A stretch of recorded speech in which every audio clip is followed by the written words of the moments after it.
was because you's a hobo. And he says, well, that's very true. So you know what I'm gonna do? I said, what you gonna do? He says, I'm gonna steal your shoes. And I says, how's you gonna steal my shoes? Well, I'm wearing my shoes. He says, I'm gonna tell you a little story about how the time I lost my shoes.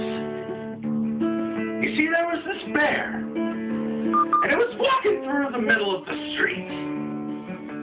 I says, there's no such thing as a bear walking through the middle of the street. He says, fuck you, I know exactly where there's a bear walking in the middle of the street. I says, where is there a bear walking through the middle of the street? And he says, why, it's you, because you so hairy.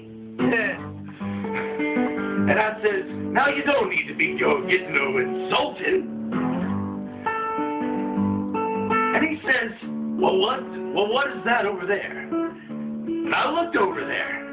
There was nothing over there, but I thought I'd amuse him. Well, I see a purple platypus over there. And he goes, well, I don't see no purple platypus, but I've got your shoes. Well, you son of a bitch. So I'm chasing down this hobo, and he's got my shoes. And I'm saying, hey, give me back my shoes. But he doesn't have my shoes. He goes, I'm on the telephone pole. And I'm like, oh, you son of a bitch. Why did you throw my shoes up on the telephone pole? Now we ain't got no shoes for either of us. And he says, now you know how I feel.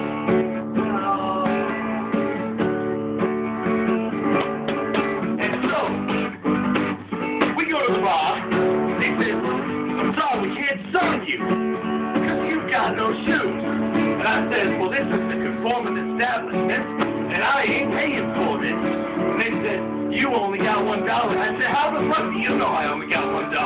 They said, we heard you talking outside. And I said, well, fuck.